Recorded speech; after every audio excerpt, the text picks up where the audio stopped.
You want to come up here and tell them? No? Okay. Let's just go straight through. I mean, the title of this small session is, as Neha just mentioned, Fix It Right, I might come back. Treat me right, I will. What do you think that is related to?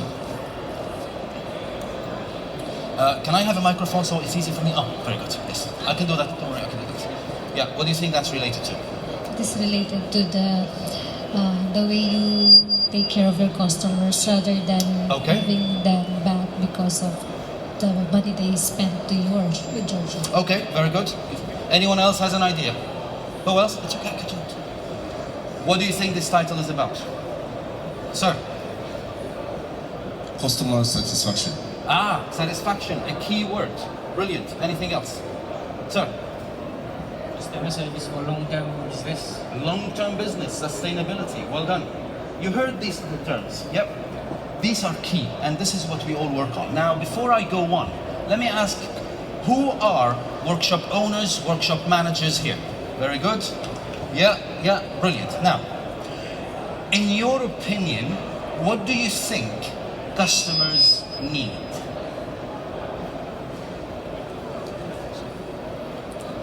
Perfection. Perfection. Okay. Professional service. Professional service. What do you mean by that?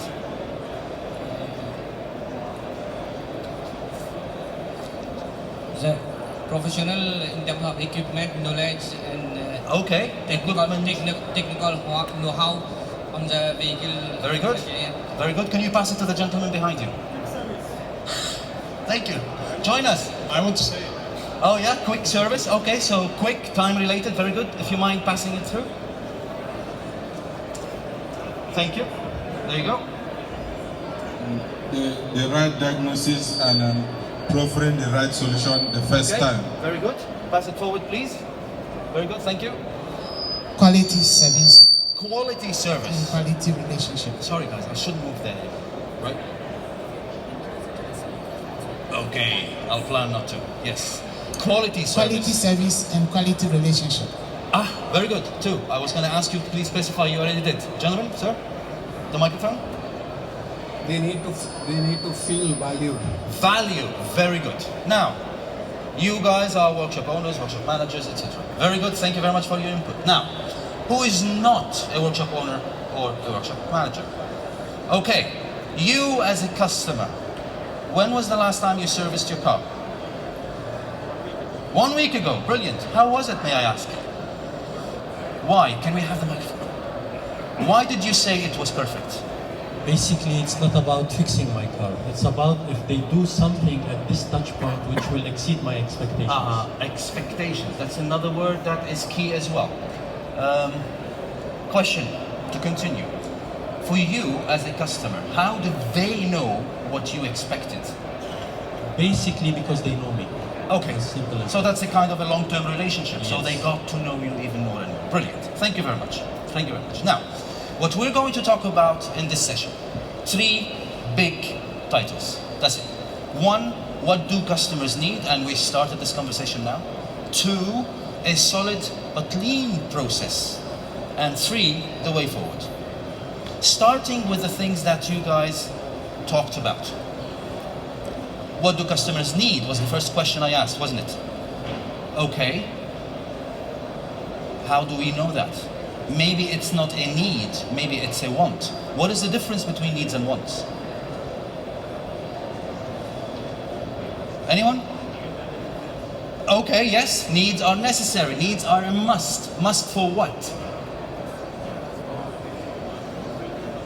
Basic stuff, yes, so needs are must-haves. For example, I can say, I need nutrition, but I want to eat shrimps. And that's the difference between needs and wants. When customers come to us to our workshops, do you think they know what they need? For sure, no. Okay, why? He doesn't know the problem in his vehicle. Probably yes. Okay. So, what is he here for? When he comes to you, He have an issue. He have an issue. An issue. So, what is expected now from? What does he expect? he wants from me. He wants something. So customers, when they come to us, they know what they want. Less customers know what they actually need. And this is where professional workshops, professional people who deal with those customers will discover those needs. Because this is what we basically need to satisfy, the word that the guys mentioned there. Brilliant, thank you. If you like, turn it off. Okay, so now we know the difference between needs and wants. And what we have to do as workshops in general, we have to satisfy those needs and wants. And now move on to, are we able to do that by knowing their expectations? Because if you think about it, 10 years ago, us as normal users of cars, we had certain needs and wants. What about our needs and wants now? Are they the same? Are they more? Are they less? They're more, and they're always increasing. That's the thing.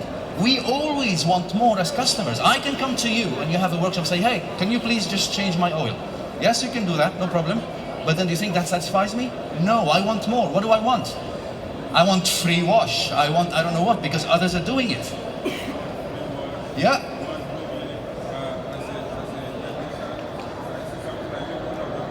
Very good, very good. So it's always increasing, right?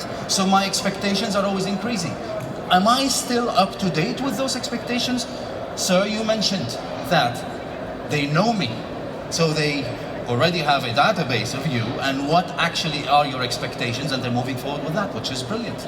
So now, expectations grow as fast as wants and needs grow, like exponentially, if you like. And we need to always be getting there. Why? Because we provide a certain experience. That experience is your workshop, the service that you do. Not only fixing cars, but also dealing with people. If that experience matches the expectation of the customer, then we might have satisfaction. If I'm providing a certain service and there are no common grounds with their expectations, what am I doing? Nothing. It's like I'm going to a petrol station, a real petrol station, to ask for medical help. I provide oil, I provide fuel, I'm not providing this, that's it. So they have to match, we have to think about it. And we need to understand all of these to increase this area, to have more satisfaction. However, will satisfaction bring loyalty? If I'm satisfied now with your work, and I'm satisfied tomorrow and the day after, will that bring loyalty? Will that make the customer come back again and again? Who says yes? Let's show raise your hand. Who says yes? Okay, who says no? Ah yes, thank you very much. I actually agree with the no. Do you know why? If I come to you 10 times and one time you made a mistake with me, do you think I'll come back? And this is the difference between satisfaction and loyalty. Please. Then you're not satisfied. Then you're not satisfied. Okay, thank you, sir. Then I'm not satisfied. I'm satisfied 9 out of 10 times, not necessarily, you know what I mean? Loyal, I might come back. And this is where the competitors will just snatch me. So if you want to think about it as a curve, it goes like this. I need to be satisfied between 9.5 and 10 over 10 to actually be probably loyal. I was just going to make a point as well. Expectation is also, that is in the hands of the workshop, because if you say, we do your service in 60 minutes, that's what I expect. Very good. So we kind of manage expectations as well. Thank you very much. And actually set it up. It helps a lot because then we know where to tread. We tread lightly where we actually said we will. Very good. Now these will get us the satisfaction required. Great. Now, to be able to get to that level, meaning, I know that these customers want 1, 2, 3. I manage my expectations as the gentleman here just mentioned. Like, I do your service in 60 minutes or 30 minutes. I can provide you with this free wash or free wiper blade, whatever. You met these, you put all of these together. For me to be able to achieve those, I need a process, right? And the processes must not be complicated because I've got these people who work with me and they need to be able to follow the process, ideally speaking, right? Now, based on what would you make that process? What will help you create that process? If you wanted to start something, you want to create a process, how would you start?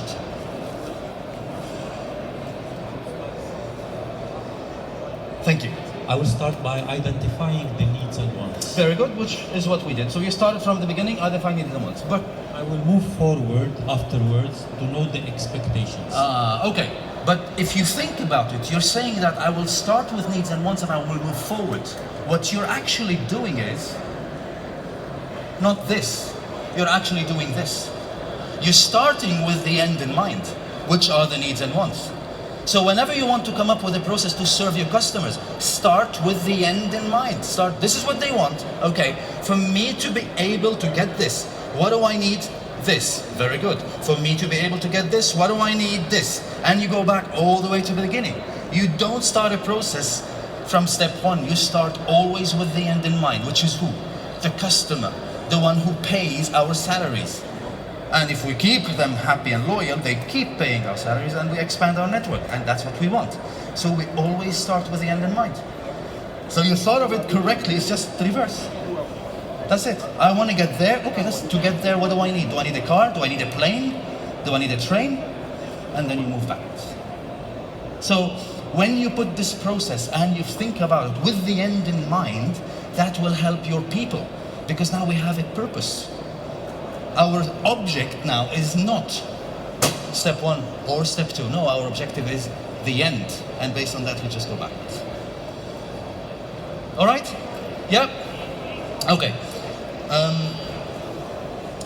When we create a process, that will help me create a task list. So now I know we should do tasks 1, 2, 3, 4, 10, 20, 30, depends on my process. Good. How do I know that I did the task well? How can I know if a task that I come up with, it was done well? How do I know? How do I measure it? Well, KPIs, yeah, we measure it with, if you don't measure anything, you cannot know if you're doing well or not well. Very simple.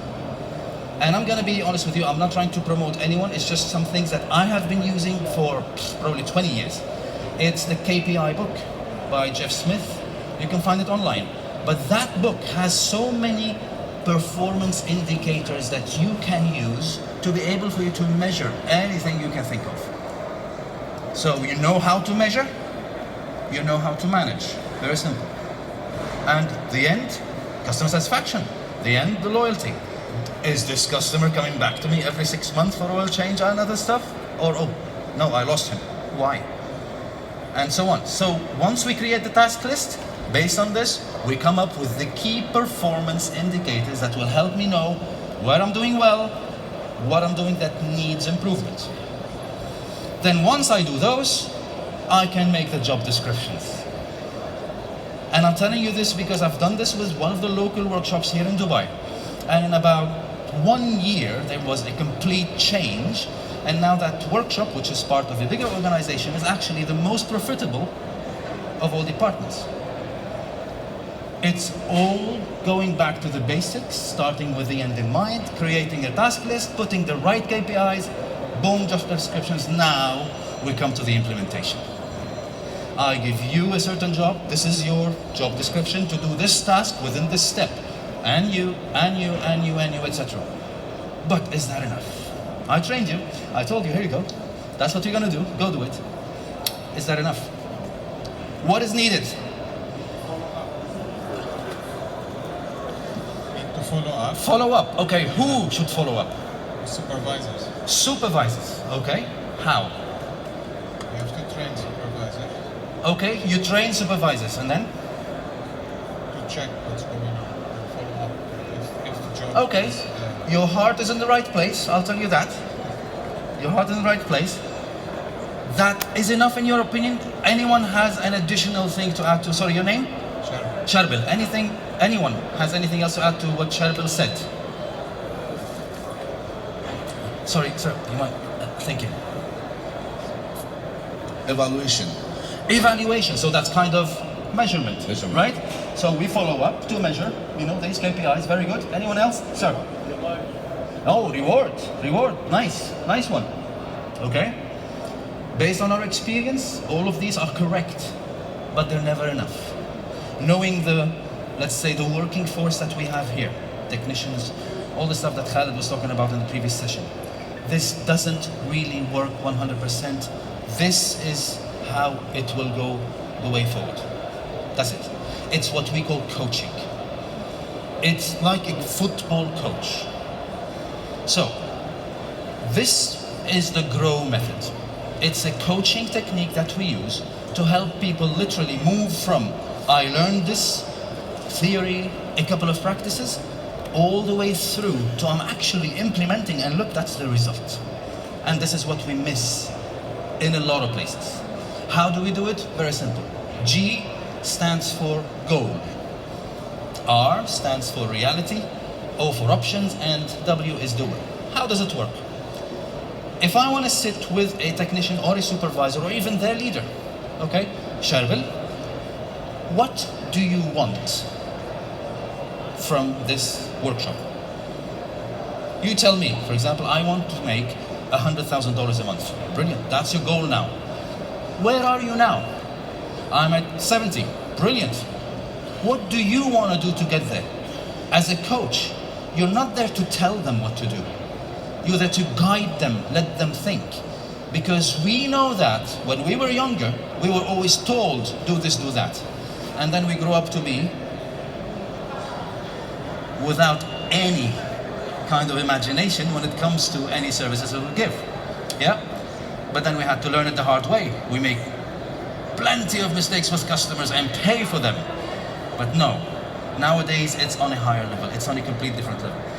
When we ask these people to think for themselves, and you as a leader, as a coach, business owner, supervisor, manager, you as a leader will lead them into the right answers, then what happens? Two things. One, they get motivated because it's their idea with the blink. Two, what is the second thing that happens with them? If it's their idea, what's going to happen? He wants to make it succeed. He doesn't want to let go. He wants to. He just has the drive now. It's like, yeah, it's my idea. I'm the one who came up with it. Boss, look what I did. Brilliant. Now let's move on to the next. So when they do this, the will here is, why am I doing this? What's going to get me next? You talked about rewards, which could be financial, or it could be, I don't know, some services. Like, hey, take my car for the weekend. Right? Or, I don't know, here's a voucher, go have dinner with your loved one. It doesn't have to be money. It can be anything. But reward, yes, to actually motivate them to move forward. Following this process, ladies and gents, was the most successful thing we do as coaches, regardless of who you're talking to. However, to be able to implement this process in a certain way, you have to set the scene. The environment around us, how is it going to be? So, first things first. Coaching is for everyone. Two, everybody should know that if that is your job, and that is your job, and that is your job, we all know each one what they have to do. Everyone is clear about their own goals and the goals of the others. And three, synergy. I know what to do, how to do this specific thing, brilliant, let me do it. You know how to do this thing, brilliant, let me do it. What happens in general, we'll have an amazing technician, he becomes a super diagnostic person, then I make him a manager. Dude, he is a great diagnostic technician.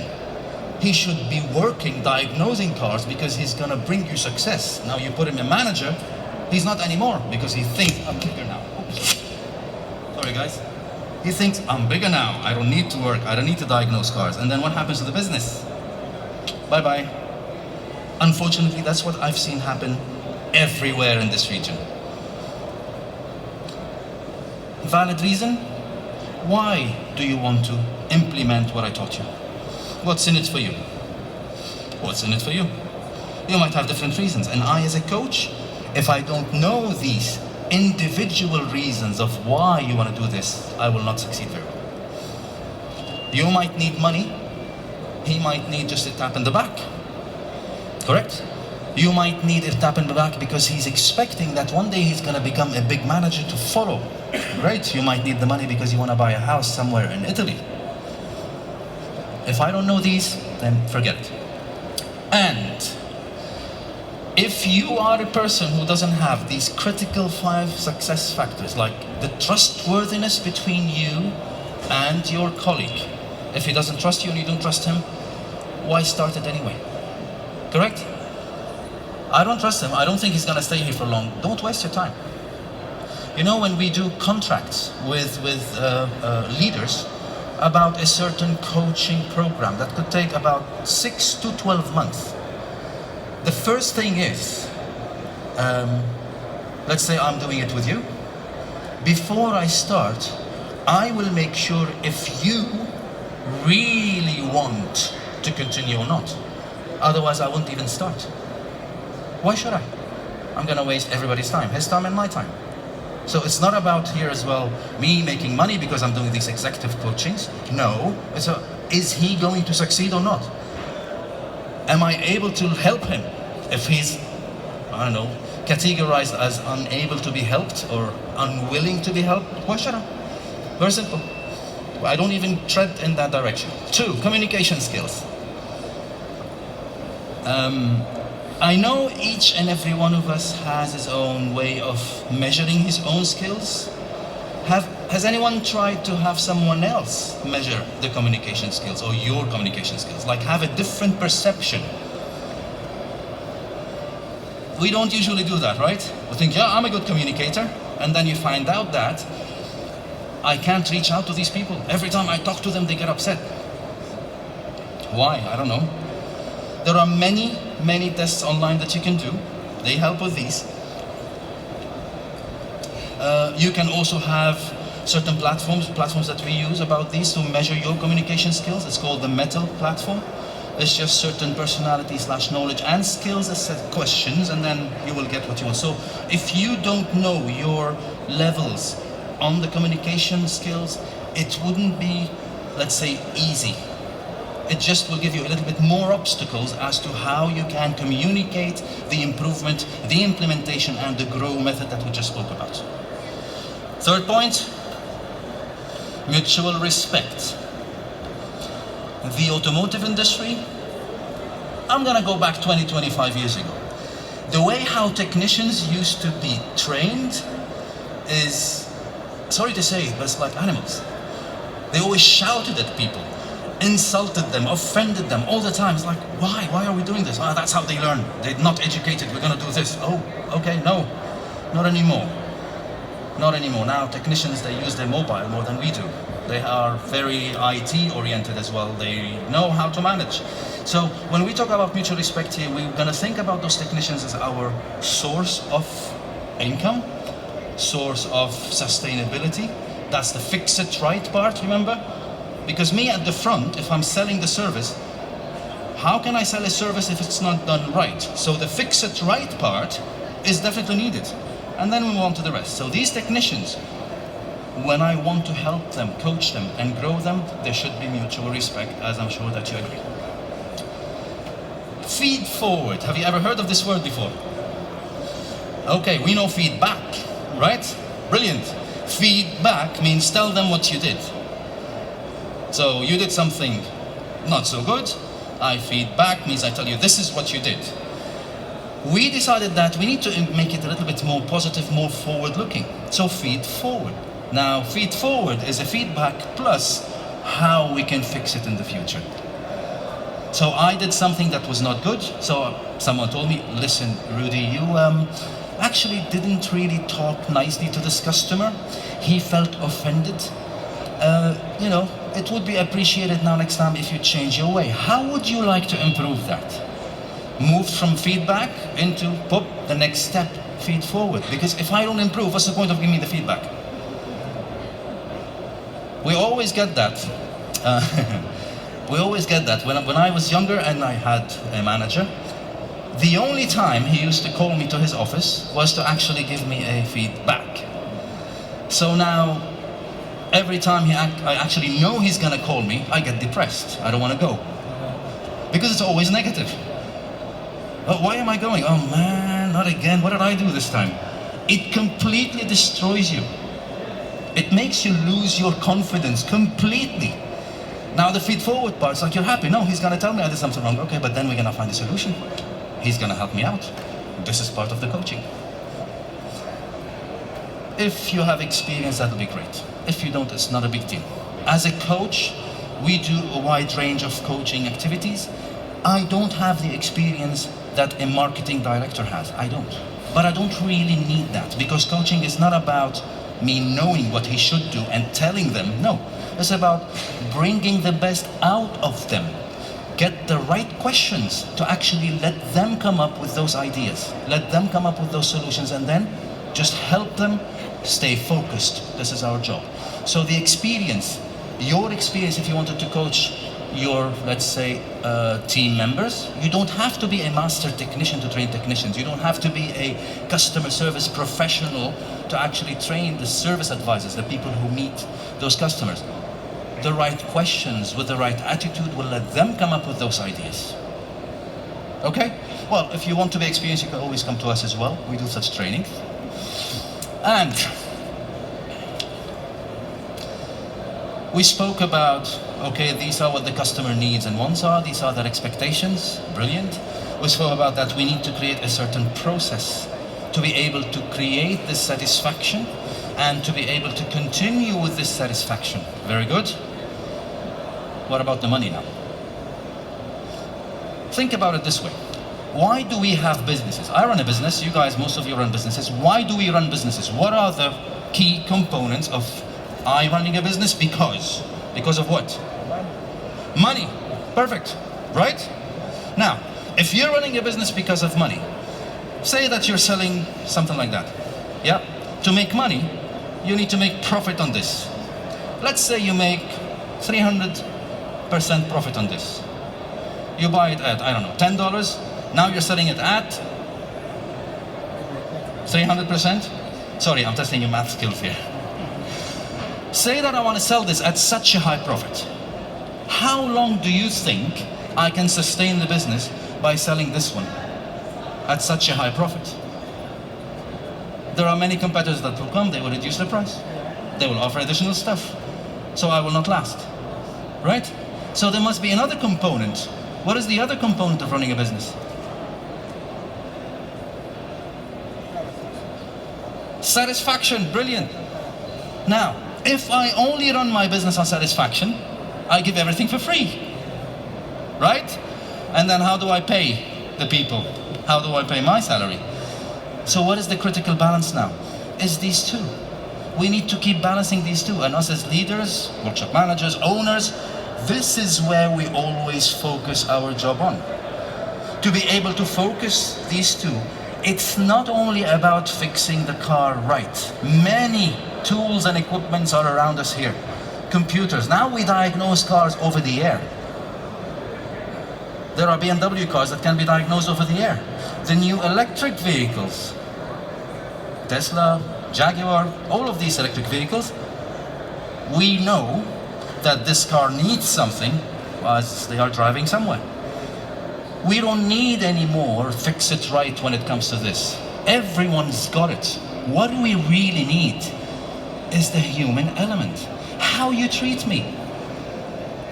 When I come to a service center, and this is a real story from my past, as a customer, I wanted to take our car to a dealer because it was still under warranty. Sat down, a certain service advisor attended to me, very nice, very polite, brilliant. Okay, sir, what would you like to do on your car? I don't know, it's due for service. Oh, okay. Shall we check the car? Great, so we went to check the car.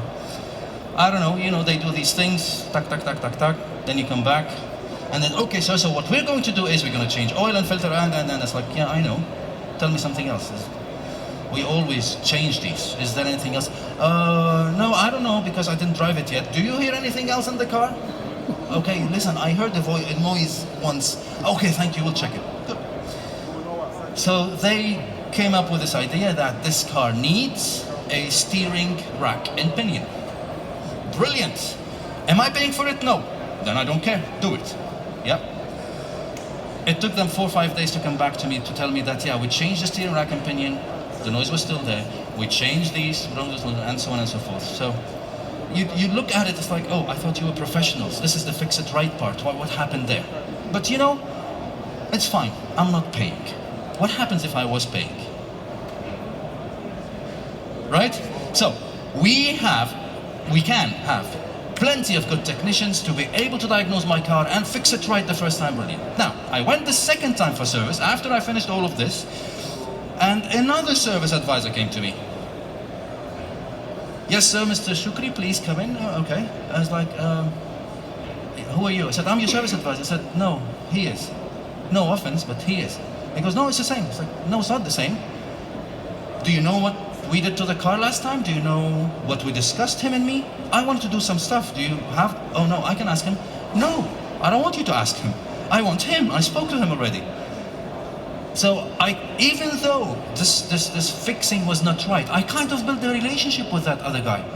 And he was kind of helping me. I accepted that. So it was a bad fix, but I accepted that.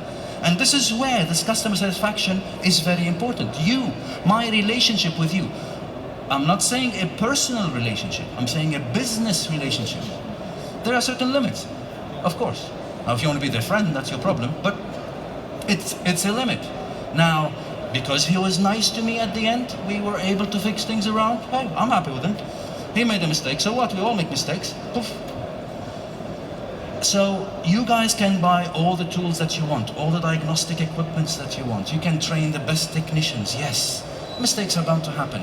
If the front side, the front line, the way how we treat those customers is not up to a certain level, you can forget about sustainability. I don't want to be the nasty guy here, but the reason why we stop taking our cars to authorized dealers in general is we don't feel, they do a good job, but we don't feel that they did a good job. You know what I mean? They're authorized dealers. They got the best equipment from the factories. They trained all their technicians, all of these. But sometimes we don't feel that I should go there. It's not right. And then what do? I know this workshop, it's right there in Al-Quoz area. They're not clean, but man, they treat you like a king. They're amazing. I'll always go to them. You go to these workshops, you can sit on a little stool right next to them.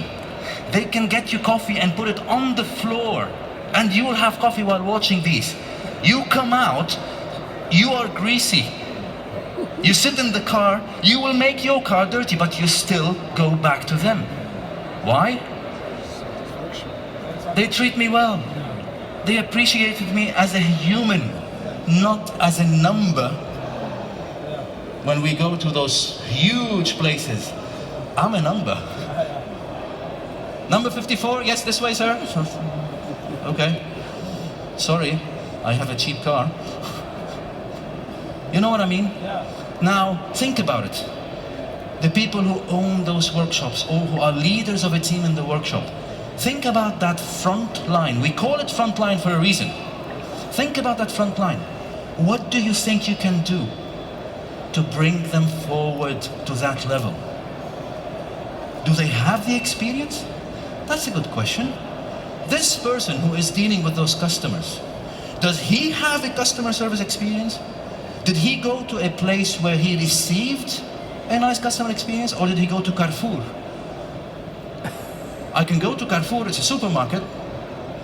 People are busy, you can't say, excuse me, sir, and they run away. Oh, sir, excuse me, they run away. Well, they're busy, it's a huge mega mart. But did they go, for example, for a nice restaurant and receive that amazing experience that they can reapply that experience to the others? How will I know what is good experience if I didn't receive one? Right? You might go to an airline, and I see them all the time because we travel all the time. You'll be literally queued up. And a lot of times they make mistakes. And you see this whole customer, he doesn't even know. He just moves on. And then comes to people who have experience, and they make one mistake. It's like, ha ha ha, hold on there. You start talking to them, no communication skills. Well, I'm sorry, but I need to talk to someone who actually, your boss, is your boss here? What's wrong with these customers? They always want my boss. Well, sorry. So we need to take our people through good customer experiences and then let them replicate that with our customers. That's the only way forward. Depending on what type of workshop you run, it could be one of the cars, it could be one of the brilliant, premium, super luxury, expensive cars. The customer service is not any different. The difference between those expensive hotels and the lower cost hotels is only the stuff that are inside. The chairs are like high level leather instead of fake leather. But the customer service, it's the same. We're all humans. So it doesn't matter if you can fix those Porsches or Lamborghinis. It doesn't matter. You can fix Toyotas, you can fix Mazdas, you can any of those. As long as that person is treating me right, this is the customer service level that I want, I will come back to him. We made a mistake. It's okay, don't worry about it. No problem. And I've seen those workshops that we worked with, we actually start talking about those customers that when we make mistakes with them, they actually tell us it's okay. There was one time, listen to this story, one time, those guys forgot the key. You know, the cars are now keyless start, right? We forgot the key on the windshield because we always had experience. You put the key inside and sometimes the car locks by itself. So you put the key on the windshield.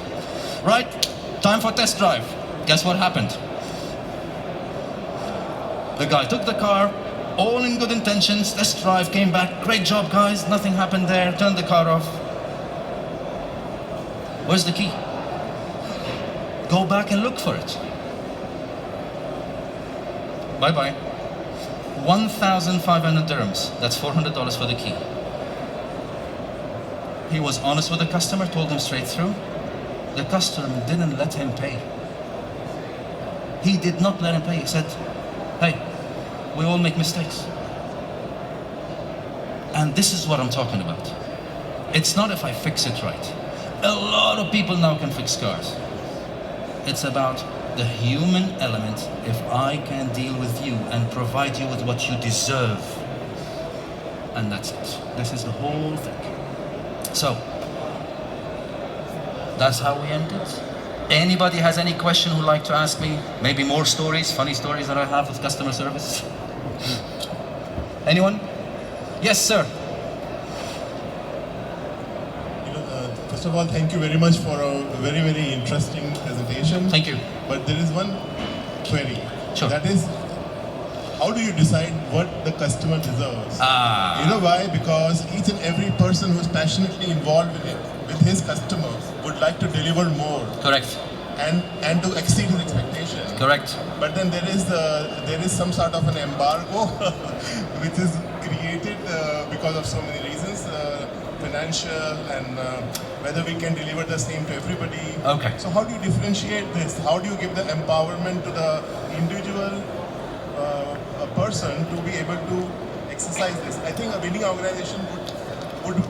organization would be in this zone of empowerment to the frontline executive. Yeah. Very good question. Thank you for that. May I know your name?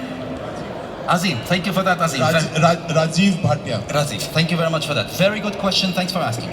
Okay. You think that treating customers nicely is related directly to money? So that's the financial side is gone, right? Now, how do we really know what they deserve, what they need? This is where that frontline person needs to be a discoverer of those things. That's why we kind of create a relationship by asking him general questions. Based on those generic questions, social questions, we will discover what they need and then we confirm it. I'll give you a small example. You come to me, I'm a service advisor. Hello, sir, how are you? Please, welcome back, have a seat. What would you like to drink? Tea, coffee? Okay, great, sit down. Now, so how was the road?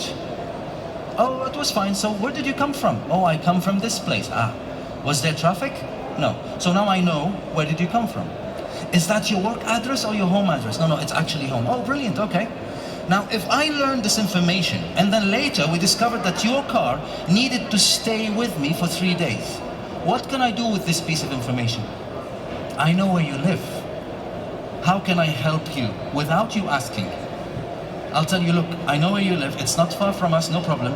The car is gonna stay here, but I will ask my driver to drop you there where you live. This way, if someone did this to you, how would you feel? Without telling, right? And this is where major investments should be done with the human element, this front line. We pay a lot on tools. We pay a lot on equipment. We get the best I've got in my car a Bluetooth diagnostic thing that I diagnose with this. I don't need to go to a workshop anymore. You know what I mean? But the human element, that's the thing. So these questions, the communication skills of that frontline person, the open questions, probing questions, all of these can make a little story about this customer. So I know, for example, that Mr. Sherbil right here, he lives in this area, he's got 2 kids, their ages are 5 and 7, etc., etc. And then every time he comes to me, I'll create this relation with him. So how are the kids? How old is he now? 7, 8? Oh my God. And then Sherbil will think, oh, he remembers my kids. Amazing. And I don't know, if he's upset with me one day, I'll bring him a small car like this, probably worth 10 dirhams. Say, hey, this is for your son. I'm so sorry we made a mistake with you. Wouldn't he be happy with that? After I solved the problem, of course. You know what I mean? I hope I answered your question. Thank you. Any other question? Ladies, gents?